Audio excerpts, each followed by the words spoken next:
Hello मित्रांनो, आम्ही आत्ता मोरगावच्या मैदानाला आलो आहे. बिंजोरच्या मैदानात जंगी सामन्याचे प्रदर्शन बघण्यासाठी आपल्या मुंबईपासून खूपच लांब अशा पद्धतीचा हा मैदान झाला.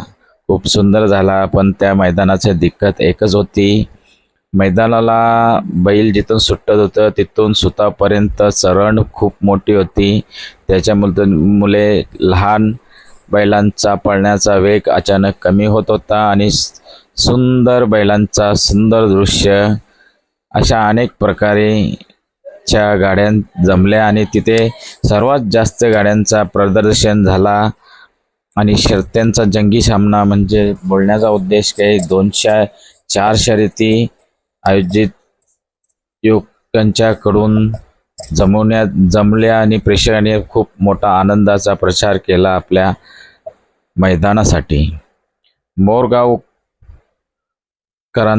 तो मैदान होता, त्या गावाने ठेवला जातो तेवढा काही आनंद नाही, पण तुम्हाला मी इच्छितो की मैदान खूप असा विचित्रच होता का त्या मैदानाला बैला पाळण्यायोग्य नव्हती. मन असा लागत नव्हता, पण एवढ्या लांबून आम्ही मुंबईवाले गेले होतो त्याच्या कारणाने बैलाच्या शर्यती जमवण्याचा आनंद तर घेणारच होतो आणि एवढ्या दिवसांनी बैलांचा मैदान पाहण्याचा पण आनंद आम्ही घेत होती. जास्त करून मुंबईचीच लोक तिथे बिंजोरच्या मैदानाला गेली होती. सर्वही टोपा भांडी घेऊन जेवण बनवण्याचा कार्यक्रम चालत होता ना. खूप चांगल्या प्रकारचे नियोजन. काही काही नंदी प्रेमी हे 2-2, 3-3 दिवस अगोदरच जाऊन प्रत्येकाच्या ओळखीनुसार फार्म हाऊस, कोणी लॉजिंग ह्या वगैरे वगैरे, कोणी तीर्थस्थळ करून तिथे आले होते न. खूप चांगला असा मैदान झाला, बोलायला काय हरकतच नाही. खूपच व्यवस्थित मैदान पार पडला. मैदानाचा एकच खंत होती की मैदानाला जी चरण होती ती खूप जास्त प्रमाणात होती. जास्त म्हणजे डोंगरावरच मैदान भरवण्यात आला होता.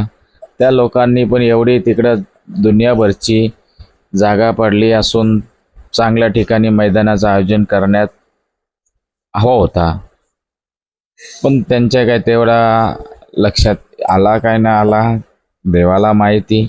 7-7 3 फेऱ्याची मैदानं आणि 10 गाडे त्या मैदानाला बसतात. एवढी मोठी मैदानं म्हणजे पटांगणं असतात की बोलून सुद्धा येणार. आणि ह्या 2 गाड्यांच्या मैदानाला सरणीचं मैदान हे काय लक्षातच आलं नाही. काय नियोजनाचं प्रमाण होतं काय माहितीने नाही, काय सांगू शकत नाही. मुंबईची पण माणसं तिथं होती की नव्हती होती ते नको सांगायला. ते मैदान विचित्रच आहे म्हणून. मैदानाचं दृश्यच विचित्र होता, त्याच्यामुळं ते मजा नव्हती येत. आणि डोंगराळ भाग होता, दिसण्याचा काही यश नव्हता. कुठं पण उभा राहिला तरी शर्यत पायथ्यापासून तर सुतापर्यंत आम्हाला दिसतच होती. खूप असा बाकी आजूबाजूचा परिसर खूप सुंदर होता आणि खूप मजेशीर होता. बैलांचा नियोजन मस्त होता, त्याच्याबद्दल काही वेगळंच होता. आणि पाहू शकता आनंदाचा पारा प्रेक्षकांच्या मनात किती भरलेला. पप्पू पाटील आणि ही त्यांच्या महिबा आणि तानाजीने जिंकलेली शर्यत, खूप सुंदर अशी जिंकली ती शर्यत. मैदानाचं सांगायला गेलं तर मैदान तुम्ही आपल्या व्हिडिओच्या मार्फत बघू शकता. किती डोंगराळ भाग आहे तुम्हाला दाखवण्याचा प्रयत्न. आणि खूप असा होता बऱ्यापैकी, खूपच चांगला होता आणि चांगल्याच्या हिशोबाने चांगला होता. बघूया पुढचा शर्यतीचा नियोजन कोणत्या प्रकारचं होता नाही. आम्ही स्वतः प्रॉपर व्हिडिओ काढलेले आहेत आमच्या कॅमेरामॅननी ना. आवडल्यास आपल्या व्हिडिओला लाईक आणि शेअर जरूर करा मित्रांनो. आणि खूप दिवसानंतर हा व्हिडिओ आपण सोडू आणि तुम्ही पाहू शकता चरणीचा एकामागून एक गाड्या येतात त्या पाहू शकता तुम्ही. बघा किती चरण आहे ते आपल्याला आपल्या डोळ्यासमोरच दिसत आहे आपल्या व्हिडिओच्या माध्यमातून. मित्रांनो, खूप अशा चरणीचा भाग होता. मनाला चांगल्या चांगल्या बैलवाल्याही याचा मनाला लावून घेतले असतील तरी पण काय करायचा होता, शर्यत ते करायचीच होती. मैदानीचा प्लान म्हणजे काय बोलतात, पावलं कमी होती. ही बघा फाकली समोरून आलेली गाडी, दोन्ही फाकल्या म्हणजे ही बरोबरची गाडी देण्यात घोषित करण्यात येईल. आणि तुम्ही बघू शकता किती सुंदर गाड्यांचा दृश्य आपल्या मैदानाच्या दृष्टिकोनातून तुम्हाला दाखवण्याचा प्रयत्न करीत आहोत. पाहू शकता एकामागून एक सुंदर गाड्यांचा आनंदाचा भार. आणि गाड्या या वाकड्या टिकऱ्या चालत होत्या. आता समोरून मग गाडी पाकली ती ह्या बाजूच्या म्हणजे उजव्या साईडला आली आणि आता निघाली. पाहू शकता तुम्ही किती केलं तरी आपल्या गाड्यांचा मैदानाचा खंत नव्हती. आपल्या खालच्या म्हणजे मुंबईच्या जे मैदान असतात तिथं नियोजन आणि जे मैदानं बनवलेली आहेत मैदानवाल्यांनी एकदम सुंदर अशी. ये गाडी तरी ये गेली तरी बाहेर बॅरिगेट काय बोलतात ते लावतात आणि त्याच्या हिशोबाने गाडी बाहेर फाकत नाही.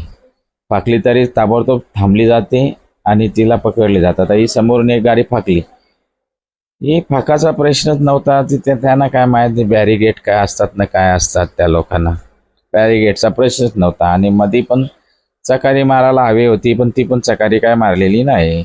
चकारीन गेल्यावर ती पट्टी तरी मारायला पाहिजे होती वाईट चुना टाकून, ती पण त्यांना तेवढी काय लक्षात आलेली नाही. पण सुंदर असा मैदान झाला, चांगला बघण्यासारखा मैदान झाला, एकदम आनंदाचा मैदान झाला. आणि पाहू शकता मित्रांनो, एकदम व्यवस्थित मैदानाचं दृश्य तुमच्यासमोर सादर केला.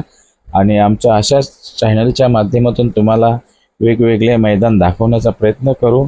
आणि ते केल्यास तुम्हाला आवड असल्यास आपल्या बैलगाड्या शर्यतीच्या माध्यमाचा आणि बघण्याचा, बैलांच्या शर्यती अशी सुंदर सुंदर, तर तुम्ही आमच्या चॅनलला सबस्क्राईब करून ठेवा. म्हणजे प्रत्येक अपडेट तुम्हाला पुढचा भेटला जाईल.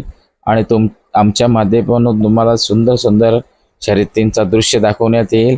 ना ह्याच्या पुढे आम्ही जर आवश्यक असेल गाडा मालकांचा मुलाखत पण घेण्याचा प्रयत्न करू आणि त्या बैलांचा दृश्य तुम्हाला दाखवण्याचा, सुंदर सुंदर बैलांचा नंदींचा दृश्य दाखवण्याचा प्रयत्न करू. थँक्यू मित्रांनो.